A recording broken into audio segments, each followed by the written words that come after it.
Hello everyone. देखिए आज हम लेकर आए हैं केमिस्ट्री की क्लास 12 की केमिस्ट्री और इसके अंदर है यूनिट नंबर 3 जिसका नाम है केमिकल काइनेटिक, जिसको हिंदी में बोलते हैं रासायनिक बलगतिकी। तो आज हम पढ़ेंगे। सबसे पहले देखो, ये फिजिकल केमिस्ट्री जो 12th की है उसकी लास्ट चैप्टर भी है ये। जैसे कि इसका मतलब क्या है, देखो स्टार्ट करते हैं यूनिट को। Chemical kinetic. देखो केमिकल काइनेटिक का मतलब होता है कि भाई केमिकल मतलब कोई भी केमिकल रिएक्शन, और काइनेमेटिक जो हम पढ़े हैं फिजिक्स में उसका मतलब होता है मोशन में। काइनेटिक का मतलब क्या होता है? मोशन।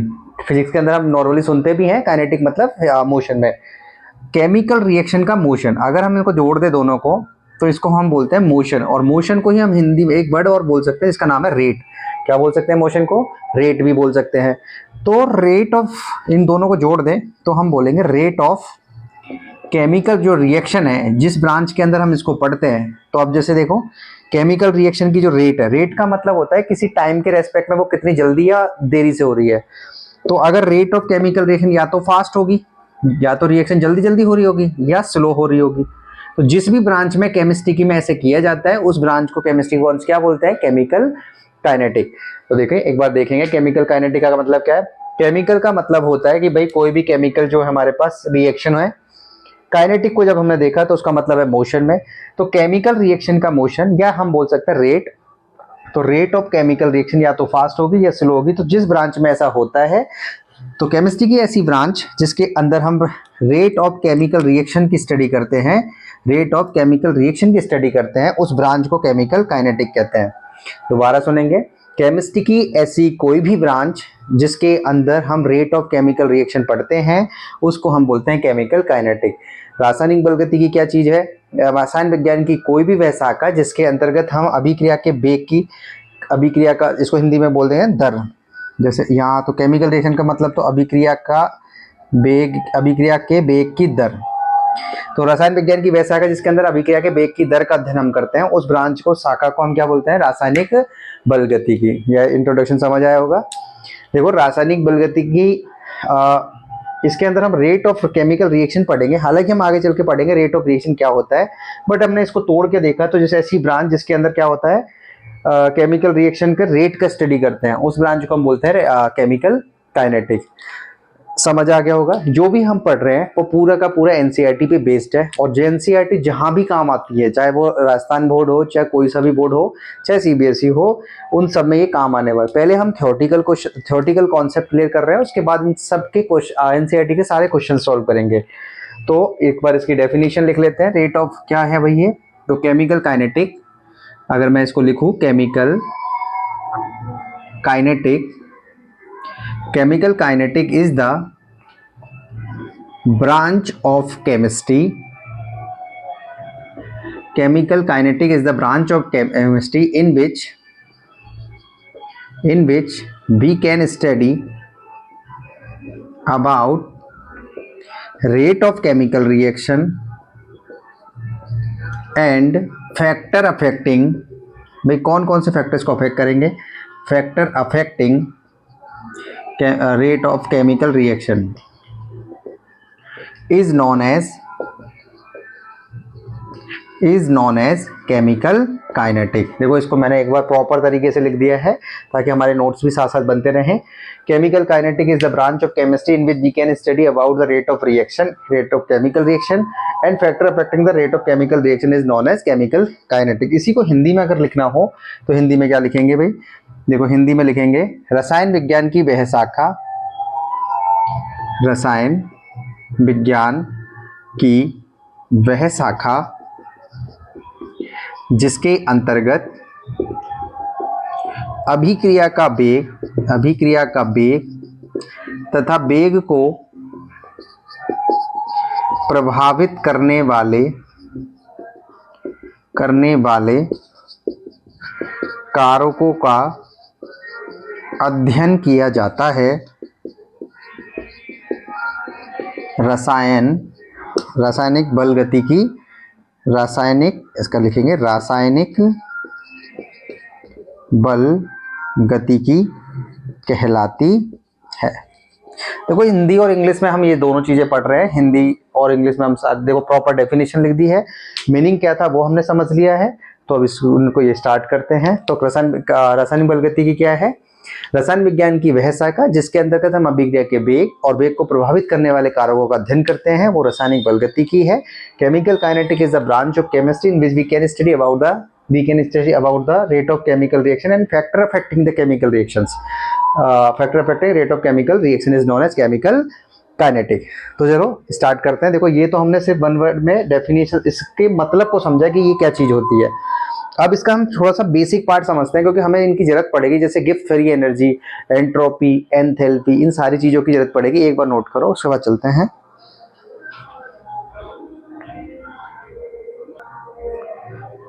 देखो अब हमें ना ये एक वर्ड का जानना है कि गिब्स फ्री एनर्जी चेंज क्या होता है। तो गिब्स फ्री एनर्जी चेंज का क्या मतलब है, पहले उसको समझेंगे। हालांकि हमें इससे यही जानना है कि कौन सी रिएक्शन स्पॉन्टेनियस है और कौन सी रिएक्शन नॉन स्पॉन्टेनियस है।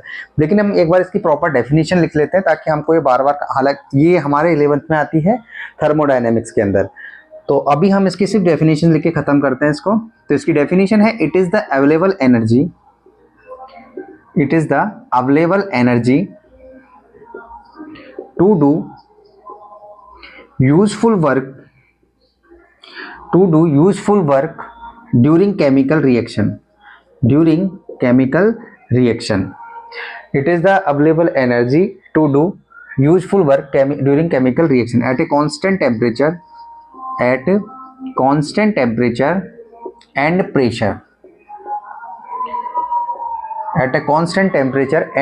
pressure is known as Gibbs free energy change। और इसको हम डिनोट करते हैं डेल्टा जी से। जैसे कि कोई भी रिएक्शन हो रही है, केमिकल रिएक्शन, तो उसके अंदर कोई भी अगर हमको कार्य करना है, वर्क करना है कांस्टेंट टेम्परेचर प्रेशर पर, तो जितनी एनर्जी हमको चाहिए उसी को बोला जाता है गिब्स फ्री एनर्जी चेंज। दोबारा हिंदी में और लिख लेते हैं इसको। हिंदी का क्या मतलब है? देखो हिंदी में इसका मतलब होगा, रासायनिक अभिक्रिया के दौरान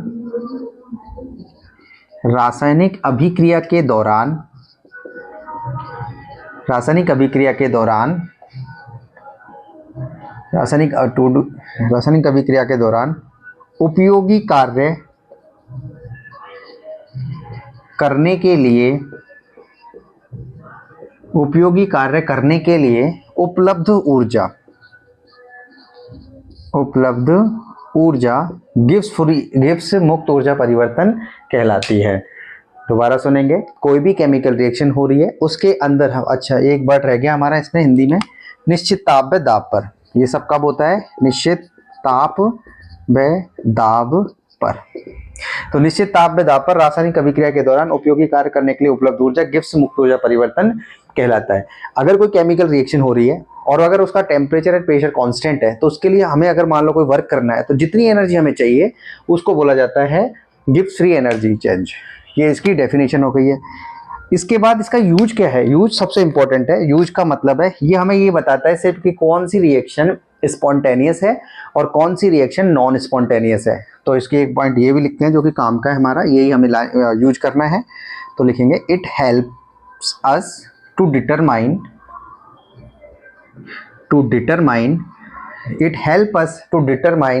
the chemical reaction will be spontaneous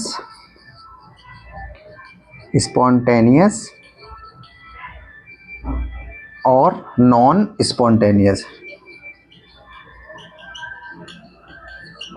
तो हमें ये सिर्फ, हमें हिंदी में और लिख लेते हैं ये वाला पॉइंट, हमें यह बताता है कि कोई अभिक्रिया स्वतः प्रवर्तित अभिक्रिया होगी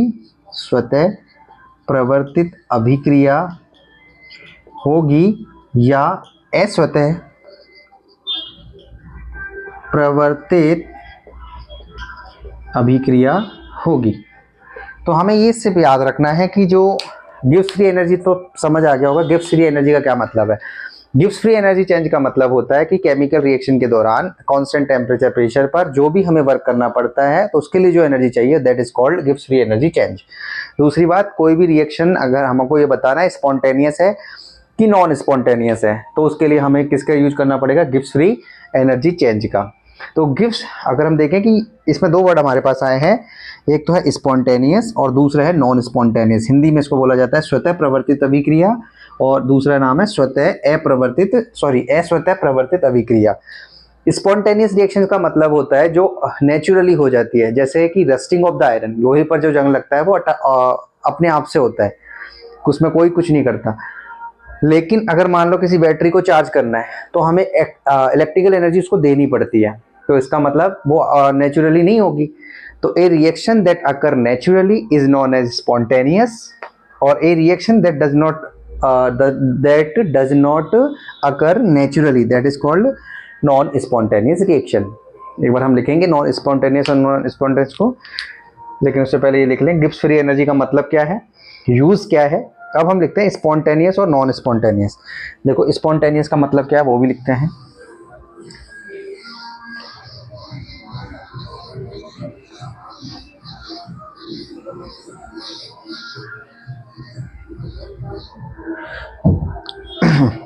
देखो अगला पॉइंट हमारा है कि स्पॉन्टेनियस क्या चीज है। स्पॉन्टेनियस केमिकल रिएक्शन, तो मैं इसमें एक वर्ड लिख देता हूं, ए reaction that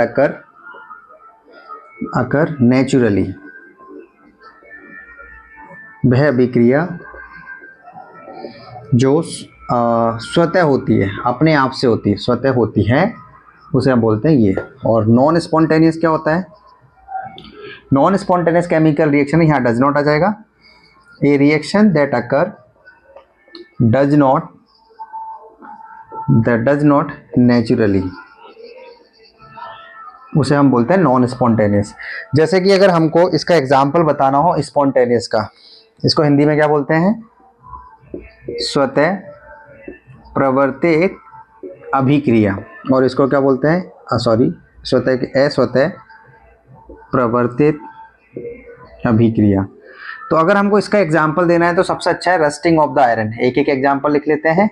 rusting of iron, Hindi में इसको बोलेंगे लोहे पर जंग लगना, लोहे पर जंग लगना। और नॉन स्पॉन्टेनियस केमिकल रिएक्शन का एग्जाम्पल है चार्जिंग ऑफ अ बैटरी,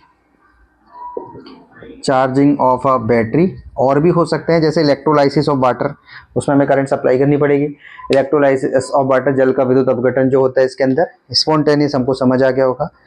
तो गिब्स फ्री एनर्जी का कैसे यूज होता है इसके अंदर, देखो गिब्स फ्री एनर्जी का कैसे होता है यूज, ये तो समझ आ गया कि गिब्स फ्री एनर्जी हमें ये बताती है कि कोई रिएक्शन स्पॉन्टेनियस है कि नॉन स्पॉन्टेनियस है। स्पॉन्टेनियस का मतलब भी हमें समझ आ गया कि जो नेचुरली हो जाती है, जैसे कि रस्टिंग ऑफ द आयरन, तो उसे हम स्पॉन्टेनियस बोलते हैं। नॉन स्पॉन्टेनियस क्या होती है, जो नेचुरली नहीं होती, हमें इलेक्ट्रिकल एनर्जी सप्लाई करनी पड़ती है, तो वो तब जाके होती है, उसे नॉन स्पॉन्टेनियस बोलते हैं। तो गिब्स फ्री एनर्जी जो ये हमारे पास है कौन सी, स्पॉन्टेनियस, उसके लिए जो डेल्टा जी होता है वो नेगेटिव होता है। क्या होता है ये याद रखना है हमको, लेस देन 0 होता है, नेगेटिव होता है। और जो नॉन स्पॉन्टेनियस के लिए जो गिब्स फ्री एनर्जी चेंज है वो ग्रेटर देन 0 मतलब पॉजिटिव होता है। ये हमें याद रखना है कि डेल्टा जी नेगेटिव किसके लिए होता है, इस स्पॉन्टेनियस रिएक्शंस के लिए, और डेल्टा जी पॉजिटिव किसके लिए होता है, नॉन स्पॉन्टेनियस के लिए। तो हमने क्या क्या पढ़ा अभी, गिब्स फ्री एनर्जी का पूरा पढ़ा क्या होती है, उसके बाद ये हमें स्पॉन्टेनियस नॉन स्पॉन्टेनियस बताती है। डेल्टा जी नेगेटिव कब होता है, डेल्टा जी पॉजिटिव कब होता है, ये हमने देखा। इनके एक एक एग्जांपल देख लिए हमने। जैसे लोहे पर जगना वो ऑटोमेटिक होता है, बैटरी को चार्ज हमें करना पड़ता है, वो अपने आप से चार्ज नहीं होगी, तो उसकी तरह से हमें करना है। तो ये नॉन स्पॉन्टेनियस हो गया।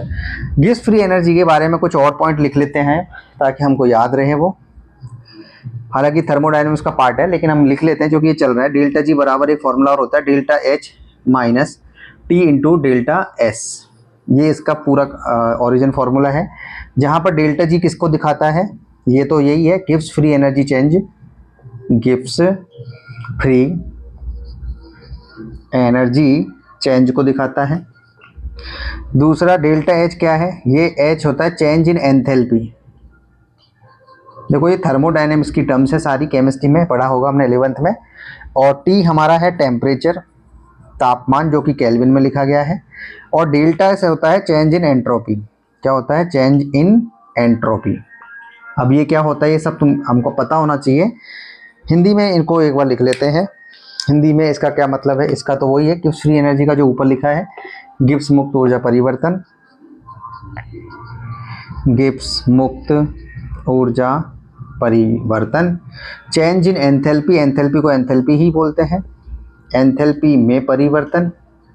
देखो राइटिंग पे नहीं जाना है। तो और दूसरा है तापमान जो कि केल्विन में लिखा गया है, और ये क्या है एंट्रोपी, तो एंट्रोपी एंट्रोपी है, तो एंट्रोपी में परिवर्तन। जल्दी के चक्कर में राइटिंग थोड़ी सी खराब है, तो देख लेंगे अच्छे से, क्योंकि हमारा पूरा फोकस समझाने पर है, समझेंगे अच्छे से पहले। तो स्पॉन्टेनियस क्या होता है, a reaction that occur naturally that is called spontaneous, जैसे कि रस्टिंग ऑफ द आयरन, लोहे पर जंग लगना, ऐसी अभिक्रिया जो स्वतः होती है। और non spontaneous, A reaction that does not occur naturally, जैसे कि charging of a battery, electrolysis of the water, ये सब नॉन स्पॉन्टेनियस है। स्पॉन्टेनियस के लिए डेल्टा जी नेगेटिव होता है इसके, और नॉन स्पॉन्टेनियस के लिए डेल्टा जी पॉजिटिव होता है। डेल्टा जी का जो ओरिजिनल फॉर्मूला होता है वो delta H minus T into delta S होता है। ये हमने थर्मोडायनेमिक्स से लिया है। डेल्टा जी का मतलब है delta Gibbs free energy change, delta H का मतलब है change in enthalpy, T temperature जो कि केल्विन में है, डेल्टा एस का मतलब है चेंज इन एंट्रोपी। अब हम थोड़े से वर्ड को सुनेंगे, जानेंगे एंट्रोपी और एंथैल्पी क्या चीज़ है, लेकिन उससे पहले हम इसको एक बार नोट कर लेंगे। नोट करें,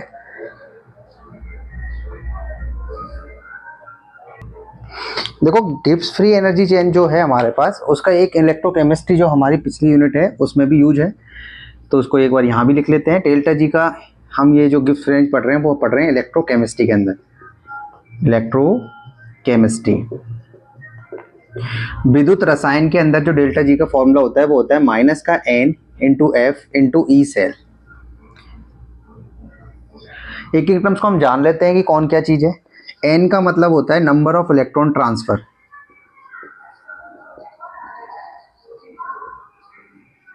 और ये सब ड्यूरिंग केमिकल रिएक्शन। एफ का मतलब होता है फैराडेज कांस्टेंट,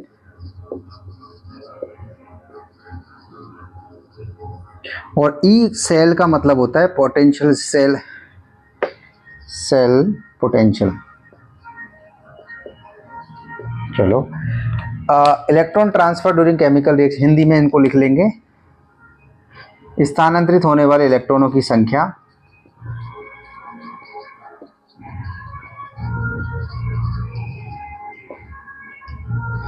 ये है फैराडे का नियतांक, और ये है सेल का विभव। इसके अंदर हमारे पास फैराडेज कांस्टेंट फिक्स होता है, ये पिछली यूनिट में आया था, लेकिन लगभग में हमने उसको माना था 96,500 कूलम, याद रखना है। हालांकि इसकी एग्जैक्ट वैल्यू 96,483 के आसपास होती है, बट जो अप्रोक्स है वो कितना है 96,500 कूलम। एक तो ये फॉर्मूला है। अब जैसे इसी से पूछा जाए, मान लो कि इसको थोड़ा सा और आगे डिवाइड कर ले जाए, इसको दो भागों में बांट दे कि एक तो है स्पॉन्टेनियस, मैं शॉर्ट में लिख रहा हूँ, और एक नॉन स्पॉन्टेनियस। तो हमें ये तो पता चल चुका है कि स्पॉन्टेनियस के लिए डेल्टा जी क्या होता है, नेगेटिव। डेल्टा जी क्या होता है, लेस देन जीरो मतलब नेगेटिव, और इसके लिए डेल्टा जी क्या होता है, ग्रेटर देन जीरो मतलब पॉजिटिव। तो अगर हमसे ये पूछा जाए ई सेल जो होगा वो स्पॉन्टेनियस के लिए कितना होगा, देखो अगर इस फॉर्मूले को हम यहाँ लगा दें स्पॉन्टेनियस में, तो डेल्टा जी बराबर होगा minus N into F into E cell. अब चूंकि हमें पता है ये नेगेटिव है, और अगर ये नेगेटिव है तो ये नेगेटिव कट जाएगा, और फाइनली जो ई सेल आएगा हमारे पास वो कैसा आएगा, पॉजिटिव। ऐसे इसमें लगाते हैं, देखो यहाँ भी लगा देगा नॉन स्पॉन्टेनियस में, तो डेल्टा जी का फॉर्मूला होगा minus N into F into E cell. लेकिन ये तो अब पॉजिटिव है, अब ये कटेगा नहीं, तो माइनस बचा रह जाएगा, इसलिए ई सेल क्या होगा इसका, नेगेटिव। देखो यहाँ से एक पॉइंट और बना हमारे पास कि जो स्पॉन्टेनियस केमिकल रिएक्शन है उसके लिए डेल्टा जी तो नेगेटिव होता है, लेकिन जो सेल का पोटेंशियल है वो पॉजिटिव होता है। ये हम इलेक्ट्रोकेमिस्ट्री में पढ़े थे, और वहाँ से हमें ये पॉइंट बना है। क्योंकि बात चल रही है गिब्स फ्री एनर्जी चेक, तो इसको भी यहीं कवर कर लेते हैं। नॉन स्पॉन्टेनियस में डेल्टा जी पॉजिटिव होता है, जीरो से ज़्यादा होता है, इसलिए इसको देखा हमने, याद करने के लिए हमने देखा ये पॉजिटिव है तो ई सेल क्या रहेगा, नेगेटिव। इस तरह से इलेक्ट्रोकेमिस्ट्री में ही डेल्टा जी का एक फॉर्मूला और होता है, और वो होता है माइनस का आर टी एल एन के। ये फॉर्मूला भी वहाँ पर काम आता है, जो कि गिब्स फ्री एनर्जी चेंज का फॉर्मूला होता है। तो यहाँ पर ये सब हमें पता है कि डेल्टा जी तो वही है गिब्स फ्री एनर्जी चेंज, आर एक नई टर्म्स आ गई है हमारे पास, तो इसको लिख लेते हैं। आर जो होता है वो होता है गैस कांस्टेंट। इसको हिंदी में क्या बोलेंगे? गैस नियतांक। अच्छा, इसकी वैल्यू याद रखनी है, और वैल्यू क्या है? 8.314 होती है एक तो, और एक होती है 0.0821। अब यूनिट का सबसे बड़ा दिक्कत है यहाँ पर याद करने में, तो मैं अलग से बताता हूँ यूनिट क्या होती है आर की। जैसे देखो, गैस आइडल गैस इक्वेशन होती है पीबी बराबर एनआरटी। तो हमें अगर आर निकालना है तो हम इसका फॉर्मूला होगा पीबी बटा एन इंटू टी। अच्छा, अब प्रेशर और वॉल्यूम को जब गुणा किया जाता है तो इसकी यूनिट अभी के लिए याद रखें कि जूल आती है। क्या आती है? जूल आती है। कैसे आती है वो देख लेंगे अभी। जैसे यहाँ देख लेते हैं प्रेशर और वॉल्यूम का। प्रेशर का फॉर्मूला होता है फोर्स बटा एरिया, तो इसका यूनिट हो गई न्यूटन बटा मीटर स्क्वायर। वॉल्यूम का होता है मीटर की पावर 3। तो जब प्रेशर को वॉल्यूम से गुणा करेंगे तो ये आएगा न्यूटन बटा मीटर स्क्वायर इंटू मीटर की पावर 3। मीटर स्क्वायर से 1 मीटर कट जाएगा और ये बन जाएगा newton into metre, pressure into volume का। और न्यूटन इंटू मीटर को मतलब वर्क का यही फॉर्मूला आ गया, फोर्स इंटू डिस्टेंस, इसका मतलब ये यूनिट बन जाएगी जूल। तो इस तरह से हमें याद रखना है कि प्रेशर और वॉल्यूम का जो प्रोडक्ट आएगा उसकी यूनिट को न्यूटन इंटू मीटर या जूल लिखेंगे।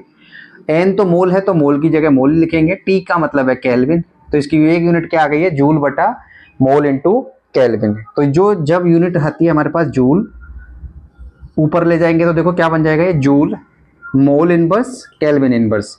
तो जब joule mole inverse kelvin inverse unit होती है तब इसकी वैल्यू होती है 8.314। दूसरी यूनिट हमारे पास देखो, इससे साफ साफ है, दिख रही है। प्रेशर की क्या होती है? एटीएम। वॉल्यूम का क्या होता है? लीटर। और बाकी वही मोल इंटू केल्विन। इनको ऊपर ले जाएंगे तो एटीएम, लीटर, मोल इनवर्स और केल्विन इनवर्स। तो जब दूसरी यूनिट है उसकी यूनिट हो जाएगी ATM, litre, mole inverse, kelvin inverse. ये याद रखेंगे, बहुत बार काम आएगा हमारे पास आर, और उसकी जो वैल्यू है वो भी याद रखनी है हमको। तो आर की वैल्यू क्या होती है? 8.314 जूल बटा मोल इंटू केल्विन। दूसरे की क्या है? 0.0821 एटीएम लीटर बटा मोल इंटू केल्विन। के क्या है? के तो हमें 11th में पढ़ा है, इक्विलिब्रियम कांस्टेंट है। इक्विलिब्रियम कांस्टेंट है जिसको साम्यावस्था स्थिरांक बोलते हैं हम। और ये कैसे निकलता है? ये हमें पता है, प्रोडक्ट की कंसंट्रेशन बटा रिएक्टेंट की कंसंट्रेशन करके हम निकालते थे इसको। और टी तो टेम्परेचर है, हम ये लिख भी चुके हैं टी के बारे में, कहीं यहीं लिख लेते हैं। टी बराबर टेम्परेचर, जो कि केल्विन में मेजर किया गया है, इस तरह से। तो इस तरह से हमने गिब्स फ्री एनर्जी के चेंज के जितने भी फॉर्मूले थे वो सारा हमने कवर कर लिया। बताओ गिब्स फ्री एनर्जी चेंज क्या है? कंप्लीट करते हैं इसको। It is the energy available to do useful work during chemical reaction. रासायनिक अभिक्रिया के दौरान कार्य करने के लिए उपलब्ध ऊर्जा क्या कहलाती है? Gibbs free energy. और ये सब होना चाहिए कांस्टेंट टेम्परेचर एंड प्रेशर पे, ठीक है। दूसरी बात हमें ये बताती है कि कौन सी रिएक्शन स्पॉन्टेनियस है, कौन सी रिएक्शन नॉन स्पॉन्टेनियस है। तो अगर स्पॉन्टेनियस है तो उसके लिए डेल्टा जी नेगेटिव होता है, और नॉन स्पॉन्टेनियस के लिए डेल्टा जी पॉजिटिव होता है। इलेक्ट्रोकेमिस्ट्री में इसका फॉर्मूला होता है डेल्टा जी बराबर minus N into F into E cell. सारी टर्म्स हमने यहाँ लिख दी है। ई सेल स्पॉन्टेनियस के लिए जब ये नेगेटिव होता है तो ये पॉजिटिव हो जाएगा, इसका उल्टा हो जाएगा, यहाँ पर याद रखेंगे। एक फॉर्मूला होता है minus R T L N K. R gas constant है जिसमें आर की वैल्यू है 8.314 जूल मोल केल्विन, और एक दूसरी वैल्यू ये है हमारे पास। इस तरह से हमने पूरी देखा, और हमने पूरे यूनिट कैसा है वो कंप्लीट कर लिया है। एक वर्ड और अगर रह गया कि डेल्टा जी की जब वैल्यू 0 हो जाए तब क्या होगा। देखो, जब डेल्टा जी 0 होता है तो उसके हम बोलते हैं, जैसे स्पॉन्टेनियस के लिए क्या होता है? स्पॉन्टेनियस के लिए डेल्टा जी होता है लेस देन 0, और डेल्टा जी ग्रेटर देन जी उसके लिए होता है, ये स्पॉन्टेनियस के लिए, ये नॉन स्पॉन्टेनियस के लिए, और एक होता है इक्विलिब्रियम कंडीशन के लिए। तो उसके लिए डेल्टा जी कितना होता है? 0। ये बोर्ड में आधे या 1 नंबर में पूछे जा सकते हैं, तो हमको याद होना चाहिए कि जो स्पॉन्टेनियस केमिकल रिएक्शन है उसके लिए delta G less than 0, greater than 0 non spontaneous के लिए, और इक्विलिब्रियम कंडीशन के लिए डेल्टा जी कितना होता है? 0। तो इस तरह से हमने गिब्स फ्री एनर्जी चेंज का जहाँ जहाँ यूज होना था उसको कंप्लीट पूरी तरह से कर दिया है। अब हम इसके अंदर एक फॉर्मूला और आया था डेल्टा जी। देखो डेल्टा जी का फॉर्मूला क्या आया था? Delta H minus T into delta S. तो हम एक जानते हैं कि एंट्रोपी क्या है और एंथैल्पी क्या है, क्योंकि ये तो हम जान लिए, क्योंकि बार बार आएंगे तो इसको हम यहीं पे ख़त्म कर लेते हैं क्योंकि बीच में दिक्कत ना हो, क्योंकि ये थर्मोडायनेमिक्स का पार्ट है, इसको यहीं कवर करते हैं। एक बार नोट करें जितने भी पॉइंट हैं।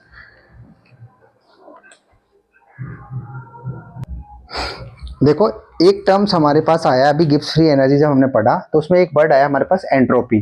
तो हमको चूंकि आगे दिक्कत करेगा इसलिए इसको भी यही समझ लेते हैं एक बार, एंट्रोपी क्या चीज होती है। हम लिखेंगे एंट्रोपी। तो पहले तो एंट्रोपी का मतलब होता है कि जितना भी डिसऑर्डर हो रहा है, रैंडमनेस जितना भी डिसऑर्डर है उसका जो मेजरमेंट है उसे बोला जाता है ये एंट्रोपी। तो इसकी डेफिनेशन अगर हमें लिखना पड़े तो हम लिखेंगे it is the measurement of disorderness. एक वर्ड हमने देखा डिसऑर्डरनेस या रैंडमनेस इन अ सिस्टम। ये सब थर्मोडायनेमिक्स के पार्ट है जो कि हमारे यहाँ काम आ रहे हैं, इसलिए हम इसको साथ में लिख भी रहे हैं। हिंदी में अगर इसको लिखना हो तो हम लिखेंगे किसी भी निकाय में अव्यवस्था की माप, अव्यवस्था या अनियमितता की माप क्या कहलाती है, एंट्रोपी कहलाती है। अगर वहां पर रैंडम मतलब डिसऑर्डर ज्यादा है, मोर डिसऑर्डर, अगर डिसऑर्डर ज्यादा है तो उसकी जो एंट्रोपी होगी वो ज्यादा होगी, मतलब मोर एंट्रोपी। मतलब जो डेल्टा एस है वो ग्रेटर देन 0 होगी। एंट्रोपी को हम डेल्टा एस से दर्शाते हैं। दोबारा सुनेंगे, एंट्रोपी क्या होती है, डिसऑर्डरनेस। जैसे कि मान लो कि सारे अगर अच्छे से अरेंजमेंट हो रखा है तो उसकी एंट्रोपी क्या होगी, चलो वो भी लिख लेते हैं पहले फिर एक साथ समझेंगे। और अगर ऑर्डरनेस ज्यादा है, ऑर्डर अच्छे से जमा हुआ है तो उसकी जो एंट्रोपी वो क्या होगी, लेस एंट्रोपी। और डेल्टा एस उसकी क्या हो जाएगी, कम। मतलब अगर बिखराव ज्यादा है, जगह जगह बिखराव है, अलग अलग तरीके से वो पड़ा हुआ है और अरेंजमेंट अच्छा नहीं है, तो उसका मेजरमेंट कितना डिसऑर्डर हो रहा है वहां पर, कितना रीअरेंजमेंट और कितना डिसऑर्डर है और कितना रेंडमनेस है सिस्टम के अंदर, उसका मेजरमेंट ही क्या कहलाता है, एंट्रोपी।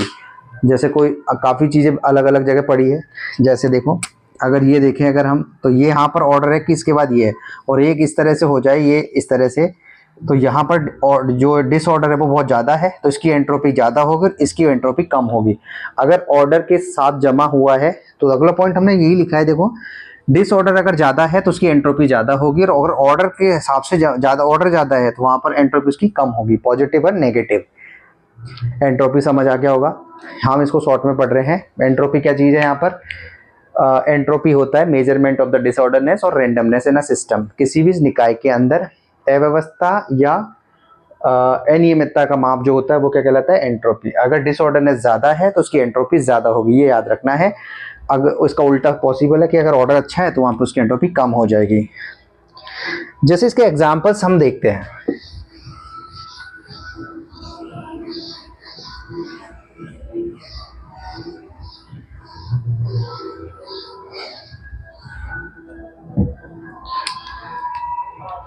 देखो एग्जाम्पल की अगर हम बात करें, पर एग्जाम्पल से पहले पहले कुछ हम सीखते हैं एक बार, ताकि ये याद करने में दिक्कत ना हो। जैसे हम देखें सॉलिड, और सॉलिड से हम जाएं लिक्विड, और लिक्विड से हम जाएं गैस। तो अगर हम ध्यान से देखें तो इसमें जो अरेंजमेंट होता है, जैसे ये मान लो सॉलिड है तो इसके अंदर जितने भी ये होंगे वो बिल्कुल अच्छे से जमे होते हैं, पैक्ड होते हैं अच्छे तरीके से। लिक्विड में इसके तुलना में थोड़े से दूर दूर होते हैं मॉलिक्यूल्स। और गैस में क्या होता है, गैस में तो बहुत ज़्यादा दूर दूर होते हैं, अलग अलग तरीके से पड़े होते हैं। मतलब अगर हम देखें जो मॉलिक्यूल्स हैं यहाँ बिल्कुल पास पास होते हैं, या थोड़े दूर बोल सकते हैं, यहाँ पे बहुत दूर दूर। और चूंकि अगर हम देखें डिसऑर्डरनेस कहाँ पे ज़्यादा है, यहाँ पे तो कम है, यहाँ पे ज़्यादा है, और यहाँ पे बहुत ज़्यादा है। मतलब अगर हमें डिसऑर्डरनेस का क्रम निकालना हो तो हम सबसे ज़्यादा देखेंगे सॉलिड, सॉलिड से ज़्यादा लिक्विड, लिक्विड से ज़्यादा गैस। और जो डिसऑर्डर होता है, डिसऑर्डरनेस होता है, वही किसका ऑर्डर होता है, एंट्रोपी का। इसलिए यहाँ पे भी वही कम, ज़्यादा, बहुत ज़्यादा।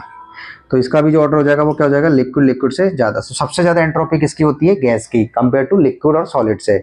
उसके बाद लिक्विड और सॉलिड में से लिक्विड की एंट्रोपी ज़्यादा होती है क्योंकि डिसऑर्डरनेस वहाँ पे ज़्यादा होता है। तो अब हमें ये वाला पॉइंट याद रखना है, ये किसका ऑर्डर है, एंट्रोपी का। डिसऑर्डर जो भी है इसके बेसिस पे हम इसके एग्जांपल याद कर पाएंगे अच्छे तरीके से। देखो कैसे, जैसे हम देखें सबसे पहले आइस मेल्टिंग का एग्जांपल, सबसे पहले एग्जांपल कौन सा है, आइस मेल्टिंग, एंट्रोपी का, आइस मेल्टिंग है ना, बर्फ का पिघलना। अब देखो बर्फ जो है वो सॉलिड फॉर्म है और सॉलिड से किस में जा रहा है, लिक्विड में। तो हमें पता है कि सॉलिड से जब लिक्विड में जाता है तो यहाँ पर डिसऑर्डरनेस बढ़ता है, इसलिए जो एंट्रोपी है सॉलिड से लिक्विड में जाने पर क्या होगी, एंट्रोपी बढ़ेगी। दूसरा ये लो, तो जब भी आइस मेल्ट होती है तो उसकी एंट्रोपी बढ़ती है। ये पॉइंट यहीं क्लियर हो गया हमारा। अच्छा, इसी के साथ दूसरा एग्जांपल भी हम कर सकते हैं, freezing of water, freezing of water, तो पानी का जमना। देखो पानी जमेगा तो वो किस में जा रहा है, लिक्विड से किस में जा रहा है, सॉलिड में। तो यहीं देखें लिक्विड से सॉलिड जा रहा है तो इसकी एंट्रोपी ज़्यादा होती है, इसकी एंट्रोपी कम होती है। तो जब हम लिक्विड से सॉलिड में आएंगे तो उसकी एंट्रोपी घट रही होगी। ये लो, दूसरा हमारा यही हो गया। तीसरा एग्जाम्पल है, मान लो वेपोराइजेशन ऑफ वाटर।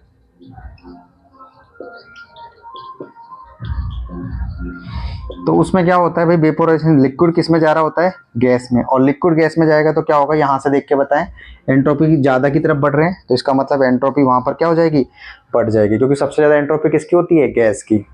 एक एग्जाम्पल और लिखते हैं, जैसे कि बहुत सारी गैसेस को मिक्स कर दें, चलो 2 गैस ले लेते हैं, मिक्सिंग ऑफ 2 गैसेस। तो हम लिखेंगे 2 गैसों का अगर हमें मिश्रण कर रहे हैं, 2 गैसों का मिश्रण कर रहे हैं अगर, तो उसमें होगा क्या, देखो जब 2 गैस मिलाएंगे एक जगह तो वहाँ पर कौन, जैसे एक गैस और एक गैस, पहले एक ही थी और अब 2 आ गई, तो मतलब डिसऑर्डरनेस बढ़ेगा, और डिसऑर्डरनेस बढ़ेगा तो उसकी एंट्रोपी बढ़ेगी। तो याद रखना है कि जब भी, देखो ये कैसे याद रखना है, पहले तो एंट्रोपी क्या होती है वो याद रखना है, measurement of the disorderness is known as entropy. Hindi में अव्यवस्था का जो माप होता है वो एंट्रोपी। अगर डिसऑर्डरनेस ज़्यादा है तो उसकी एंट्रोपी ज़्यादा होगी। तीसरी बात एग्जाम्पल्स पे अच्छा तीसरी बात फैक्ट में याद रखेंगे, सबसे ज़्यादा एंट्रोपी गैस की होती है और ये इसका ऑर्डर होता है सॉलिड लिक्विड गैस में।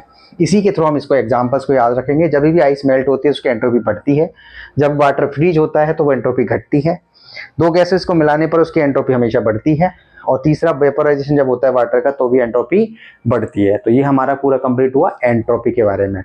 तो चूंकि एंट्रोपी हमारे बीच बीच में आती है इसलिए हम इसको कंप्लीट कर लिया यहाँ पर। एक बार एक वर्ड और आता है हमारे पास, एंथैल्पी, उसको भी समझेंगे, पहले इसको नोट करो।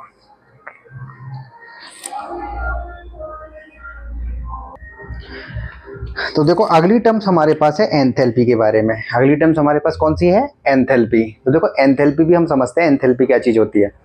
एंथैल्पी का मतलब होता है कि कोई भी सिस्टम है, जैसे कोई भी सिस्टम है उसके पास कितनी हीट है या कितनी एनर्जी अवेलेबल है एट अ कांस्टेंट प्रेशर पे, उसे बोला जाता है एंथैल्पी। तो एक बार इसकी डेफिनेशन लिख के खत्म करते हैं इसको भी।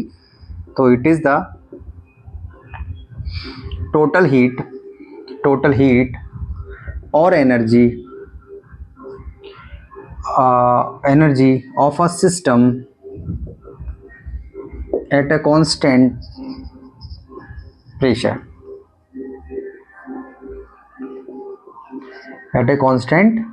उसे क्या बोलेंगे हम, एंथैल्पी। हिंदी में भी लिखेंगे इसको, हिंदी में क्या लिखेंगे, निश्चित दाब पर किसी भी निकाय की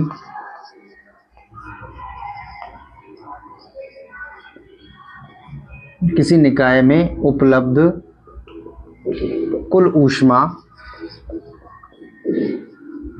या कुल ऊर्जा क्या कहलाती है, एंथैल्पी कहलाती है। तो हमने लिख दिया है, निश्चित ताप पर किसी भी निकाय में उपलब्ध कुल ऊष्मा या ऊर्जा, दैट इज नॉन एंथैल्पी। दूसरी बात, इसका एक फॉर्मूला होता है जो याद रखना होता है, U + PV। तो S तो एंथैल्पी है, U हमारे पास होती है इंटरनल एनर्जी, आंतरिक ऊर्जा,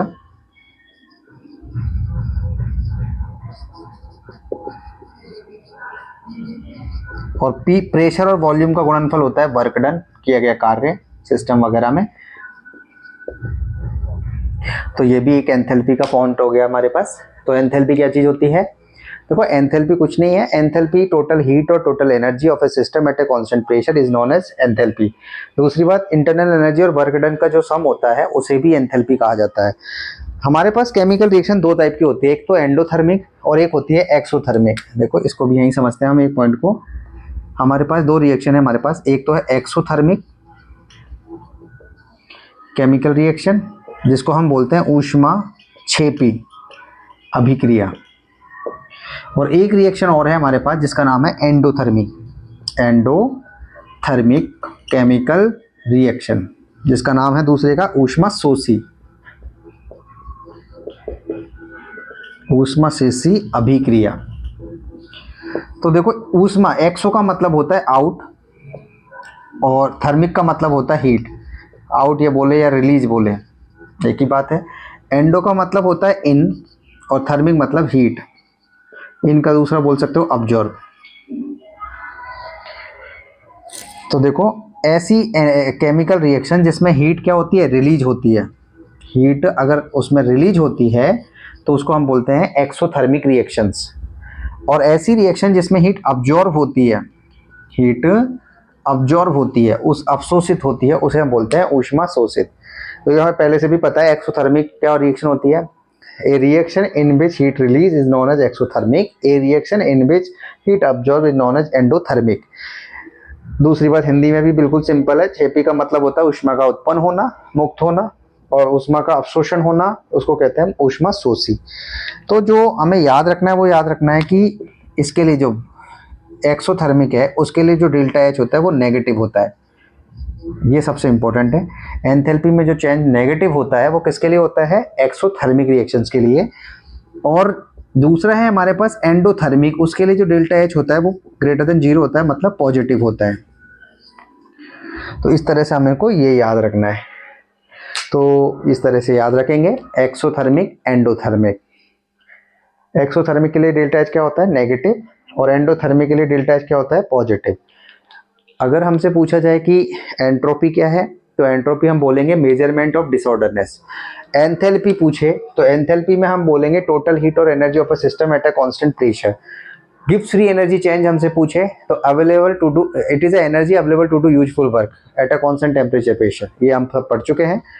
दूसरा, अगर हमसे सिर्फ ये पूछा जाए हीट क्या चीज होती है, देखो एक वर्ड और आएगा ना हमारे पास हीट, तो ये वो एनर्जी है जो टेम्परेचर डिफरेंस की वजह से ट्रांसफर होती है, तो it is a energy which is transfer to due to temperature difference. और एक वर्ड और आ सकता है हमारे पास, जैसे एनर्जी, एनर्जी हम लग रहे हैं, तो एनर्जी क्या है, किसी भी सिस्टम के पास जो एनर्जी है, तो हम बोलेंगे कैपेसिटी, ऐसे बोल सकते हैं कैपेसिटी टू डू वर्क।